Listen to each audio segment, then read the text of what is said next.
के जा डाला गए मेरी तार ले बहू के चढ़ा दे मन के जा डाला गए हाँ सासू जान बहू आवे मेरे आधा काम बटावेगी ताते पानी की भरे बाल्टी है मन मसल नवावेगी ताते पानी की भरे बाल्टी है मन मसल नवावेगी हे ताते पानी की भरे बाल्टी है मन मसल नवावेगी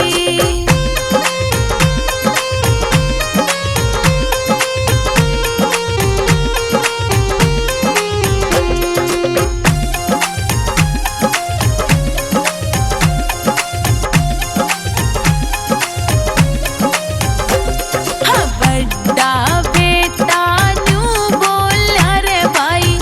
मालाटा में आरी से कुछ तो रुपये ले री चांदी के खरीद कूलड़े में ले री से कुछ तो रुपये ले री चांदी के खरीद कूलड़े में ले री से इतने में दो आई पड़ोसन क्यों धोरे ने खोवे से अपने घर ने चाली जाए क्यों उल्टी शिक्षाला वैसे अपने घर ने चाली जाए क्यों उल्टी शिक्षाला वैसे हाँ सासू जान बहू आवे मेरे आधा काम बटावेगी ताते पानी की भरे बाल्टी है मन मसल नवावेगी ताते पानी की भरे बाल्टी है मन मसल नवावेगी हे ताते पानी की भरे बाल्टी है मन मसल नवावेगी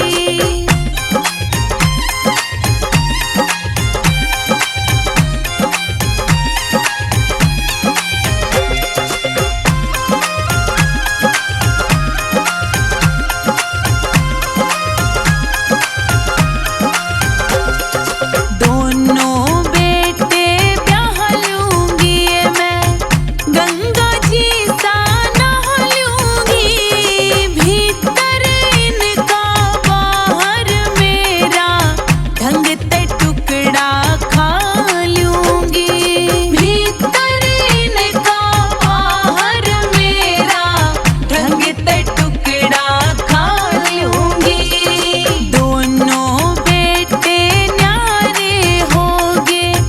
माँ किसे ने पूछी ना भीतर ते या बुढ़िया बोली मैं कुण से मैं रोटी खा भीतर ते या बुढ़िया बोली मैं कुण से मैं रोटी खा हाँ सासू जान बहू आवे मेरे आधा काम बटावेगी ताते पानी की भरे बाल्टी है मन मसल नवावेगी ताते पानी की भरे बाल्टी है मन मसल नवावेगी हे ताते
के चले शर्म टांग दी खुट्टी, रे जींस पैंटिया पहन के चले शर्म टांग दी खुट्टी।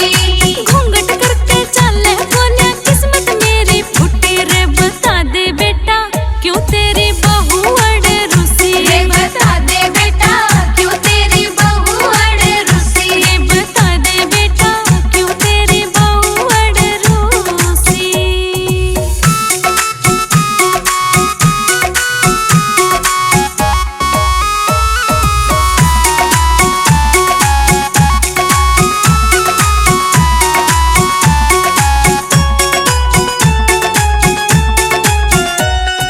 समझा समझा थकली बेटा आस मेरी अब टूटी, समझा समझा थकली बेटा आस मेरी अब टूटी, रे समझा समझा थकली बेटा आस मेरी आ टूटी। रे समझा समझा थकली बेटा आस मेरी आ टूटी। बहू न माने बात जरा सी किस्मत मेरी फूटी, रे बता दे बेटा क्यों तेरी बहू अड़े रूसी, रे बता दे बेटा क्यों तेरी बहू अड़े रूसी, रे बता दे बेटा क्यों तेरी बहू अड़े रूसी। राम राम मेरी सभी बहनों को। आज हम आपके लिए एक बहुत ही मार्मिक गीत लेकर आए हैं जो कि सत्य घटना पर आधारित है। सुनिए, एक इंसान दूसरे की प्रॉपर्टी पर बुरी नीयत रखकर कहां तक गिर सकता है और अंत में क्या हुआ इस घटना में सुनिए।